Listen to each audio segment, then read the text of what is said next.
साल 2018 तक एयरपोर्ट से दूर दूर तक कोई लेना देना नहीं था, जिसका 3 साल के अंदर इंडिया का सबसे बड़ा एयरपोर्ट ऑपरेटर बन गया।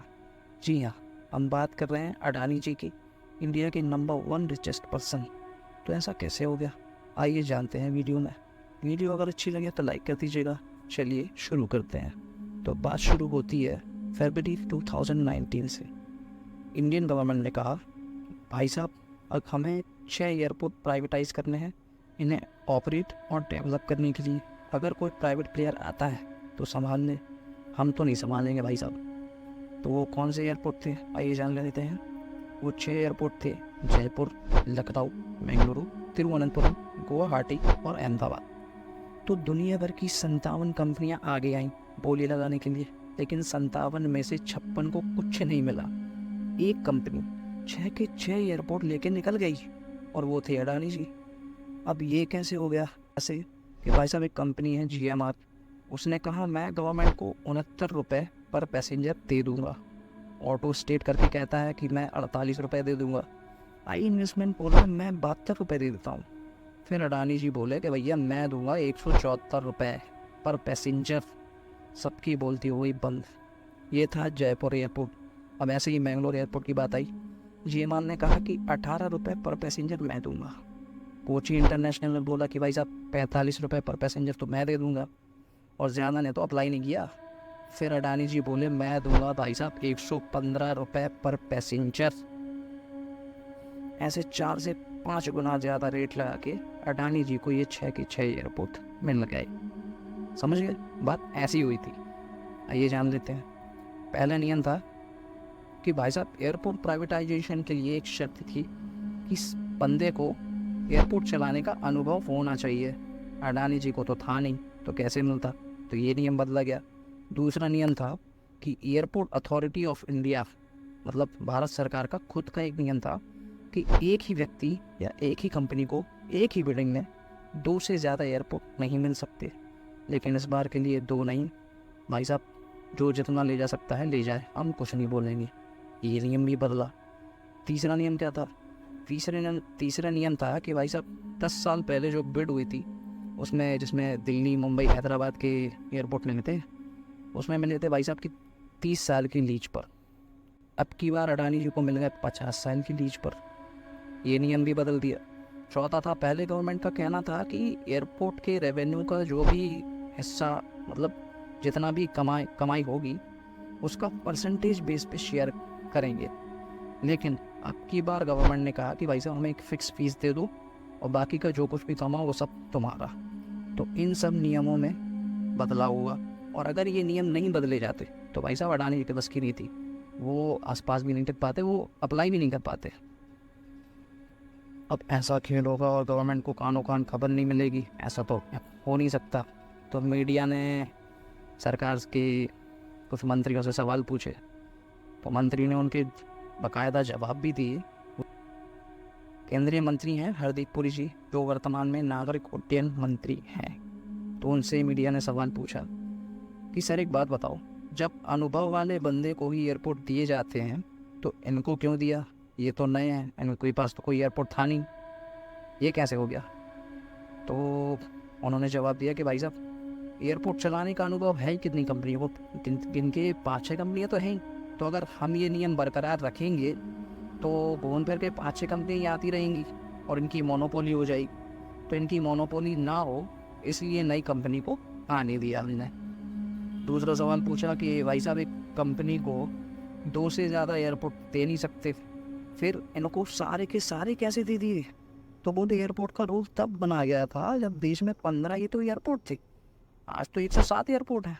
तो उस समय कोई सारे एयरपोर्ट ना ले जाए, इसलिए नियम था। तो अभी तो नई कंपनी आ सकती हैं, इसलिए हमने ये नियम बदला है। तीसरा सवाल पूछा कि सर 30 साल की लीज पर ही पहले एयरपोर्ट मिल सकते थे, इनको 50 साल के लिए क्यों दे दिए? तो बोले कि भाई साहब देखो बात ऐसी है कि जो एयरपोर्ट दिए थे वो ऑलरेडी मेट्रो सिटीज़ थी जो उस समय दिए थे, वो पहले ही से प्रॉफिट में थे। लेकिन ये जो दिए हैं ये छोटे छोटे, जैसे जयपुर हो गया, लखनऊ हो गया, ये तो पहले से ही लॉस में चल रहे हैं। इनको प्रॉफिट होने में, डेवलप होने में 10 से 15 साल तो लग ही जाएंगे, तभी तो इन्वेस्ट करेगा ना अगला। इसलिए 50 साल की लीज पर दी है इनको। चौथा सवाल पूछा कि पहले परसेंटेज पे शेयर लेते थे, इनसे फिक्स फीस क्यों डिसाइड की, तो उसका भी जवाब सुनो। उन्होंने कहा कि भाई साहब वो अपना जो जिन कंपनी को हमने दिया था, जिनको पहले दिया था, वो अपना रेवेन्यू कम दिखाती थी। तो हमें जैसे किसी कंपनी ने 500 रुपये कमाए, उसको हमें 200 रुपये दे रहे हैं, तो वो हमें 300 ही दिखाती थी, तो हमें 100 ही तो मिल पाते थे। मुंबई इंटरनेशनल एयरपोर्ट की, ये भी अडानी जी के पास है। मुंबई इंटरनेशनल एयरपोर्ट की जो हिस्सेदारी थी वो 26% थी एयरपोर्ट अथॉरिटी ऑफ इंडिया यानी भारत सरकार की, और बाकी का जो 74% था उसमें 10% था एयरपोर्ट कंपनी साउथ अफ्रीका का, और 13.5% था विडवेस्ट करके कंपनी है विडवेस्ट उसका, और 50.5% था जीवी के ग्रुप, जो कि जीवी के रेड्डी जी इसके ऑनर हैं कंपनी के। तो अडानी जी ने देखा कि अडानी जी ने सोचा कि अगर मुंबई इंटरनेशनल एयरपोर्ट मिल जाए तब तो ये 6 की 6 एयरपोर्ट लेना सफल हो पाए, तब तो हम प्रॉफिट कमा पाएंगे। तो भाई साहब वो तो लग गए इसको किसी तरह लेने के लिए। तो उन्होंने पहले मार्केट में देखा कि चल क्या रहा है, तो उन्होंने देखा कि जीवी के ग्रुप की हालत तो टाइट चल रही है भाई साहब। इन पर 2650 करोड़ रुपये का तो लोन है। बेंगलुरु एयरपोर्ट इनके पास था जिसका 43% शेयर था, तो उन्होंने अपना 43% शेयर फेयर कंपनी है उसको बेच के अपना थोड़ा सा कर्जा जो था वो चुकाया। पैसे जहाँ तहाँ अपनी प्रॉपर्टीज बेच के कर्जे चुकाने में लगे हुए थे। अपने 50% जो इनका हिस्सा था उसमें से भी भाई साहब 25% तो बैंक में गिरवी रखा हुआ था लोन के लिए। 2150 करोड़ का तो लोन ले रखा था। तो अडानी जी ने बुद्धि चलाई, सोचा कि ये सही समय है, इन पे अटैक करते हैं। अगले के पास पैसे हैं नहीं, दुनिया भर के कर्जे में डूबा हुआ है, तो सबसे पहले उन्होंने अपने 10% साउथ अफ्रीका और 13.5% विडवेस्ट जो थे 23.5% को ऑफर दिया कि 2150 करोड़ रुपए ले लो और अपना शेयर मुझे दे दो। काम होने वाला था, कंपनी लगभग मान ही गई थी कि जीवी के ग्रुप रेड्डी जी बीच में आ गए। बोले कि भाई साहब बिना मुझे बताए तो ऐसा कर नहीं सकते आप। एक कॉन्ट्रैक्ट होता है हमने कि पहला शेयर होल्डर जो भी होता है, अगर किसी को कंपनी बेचनी है या कुछ भी करना है तो पहला कंपनी का होगा जिसमें कंपनी पार्टनर का होता है। तो जीवी के रेड्डी जी बीच में आए, बोले कि तुम्हें बेचना है तो पहला हक मेरा है, मैं कर दूँगा, अडानी जी को नहीं लेने दूंगा। तो अडानी जी बोले भाई साहब ठीक है तुम्हें लेना तुम ले लो, लेकिन अगले के पास पैसे कहाँ है लेने के लिए। तो बोला कि भाई साहब मैं रुक जाओ जुगाड़ करके लाता हूँ कहीं से, लेकिन लूँगा तो भाई।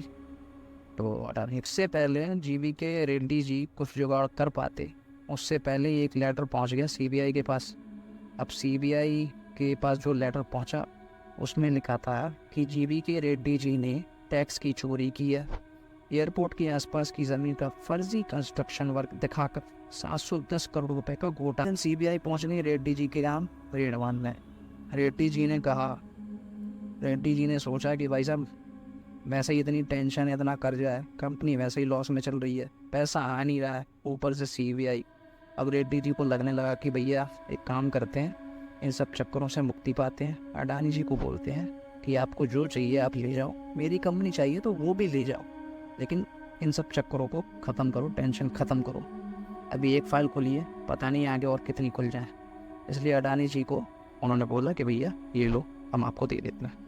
अडानी जी ने मुंबई इंटरनेशनल एयरपोर्ट जो था उनकी 50.5% की जो हिस्सेदारी थी वो अपने हैंड ओवर कर लिए, और 23.5% वो था तो वो भी अपने नाम कर लिया, वो साउथ अफ्रीका और विदेश डाला वो भी कर लिया। तो ये टोटल हो गया 74%। अब अडानी जी 74% के ओनर हो गए थे। और